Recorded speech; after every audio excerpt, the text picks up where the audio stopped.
Chettinad chicken biryani. இந்த சுவையான உணவை எளிதாக எப்படி தயாரிப்பது என்று பார்ப்போம்.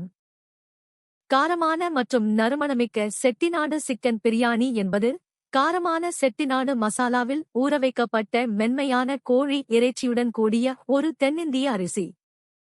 இந்த உணவிற்கு தேவையான பொருட்கள்: கோழி, தயிர், இஞ்சி பூண்டு விழுது, மிளகாய்த்தூள், மஞ்சள் தூள், உப்பு, எலுமிச்சைச் சாறு, தனியா விதைகள், சீரகம், சோம்பு விதைகள். படி 1. கோழியை ஊறவைத்தல். ஒரு பெரிய பாத்திரத்தில் கோழி துண்டுகளை தயிர், இஞ்சி பூண்டு விழுது, சிவப்பு மிளகாய் தூள், மஞ்சள் தூள், உப்பு மற்றும் எலுமிச்சை சாறு சேர்த்து கலக்கவும். நன்றாக கலந்து குறைந்தது 30 நிமிடங்கள் அல்லது குளிர்சாதன பெட்டியில் 2 மணி நேரம் வரை ஊற வைக்கவும். படி 2.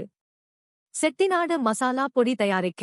ஒரு வாணலியில் கொத்தமல்லி விதைகள், சீரகம், சோம்பு, கருமிளகு, கிராம்பு, ஏலக்காய், பட்டை, நட்சத்திர சோம்பு மற்றும் காய்ந்த மிளகாய் ஆகியவற்றை வாசம் வரும் வரை குறைந்த தீயில் வறுக்கவும்.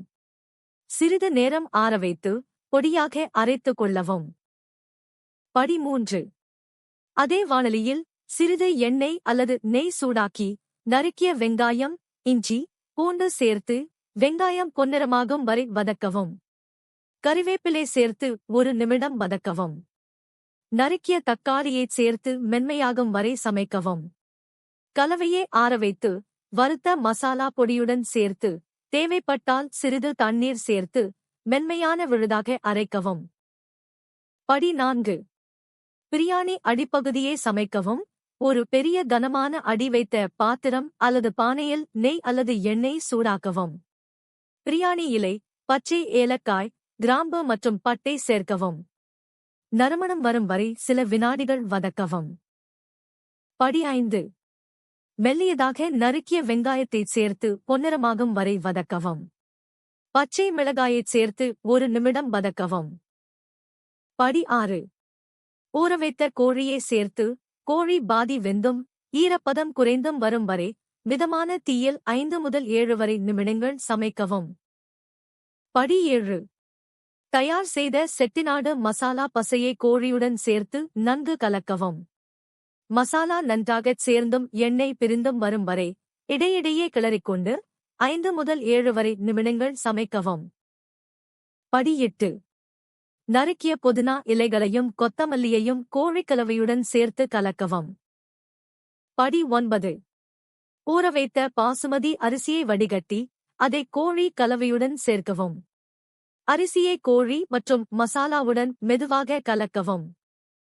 படி 10. தண்ணீரையும் தேவையான அளவு உப்பையும் ஊற்றவும். கோழி மசாலா கலவையில் உப்பு இருப்பதை நினைவில் கொள்ளவும். கலவையை கொதிக்க விடவும். படி 11. தீயை குறைத்து பாத்திரத்தை மூடியால் இறுக்கமாக மூடவும். மூடி இறுக்கமாக இல்லாத பாத்திரத்தை பயன்படுத்தினால் சரியான தம் வர மாவை பயன்படுத்தலாம். அரிசி சமைக்கப்பட்டு திரவம் உறிஞ்சப்படும் வரை 20 முதல் 25 வரை நிமிடங்கள் குறைந்த தீயில் சமைக்கவும். படி 12. தீயை அணைத்த பிறகு பிரியாணியை மூடி 10 முதல் 15 வரை நிமிடங்கள் அப்படியே வைக்கவும். இது சுவைகள் ஒன்றுடன் ஒன்று கலக்க உதவும். படி 13. பரிமாறுவதற்கு முன் பிரியாணியை மெதுவாக ஒரு ஃபோர்க் கொண்டு பிரித்தெடுக்கவும். அவ்வளவுதான். முழு செய்முறையையும் சரியான அளவுகளையும் விளக்கத்தில் உள்ள இணைப்பில் பெறலாம். வீடியோ பிடித்திருந்தால் லைக் செய்து சேனலை சப்ஸ்கிரைப் செய்யுங்கள்.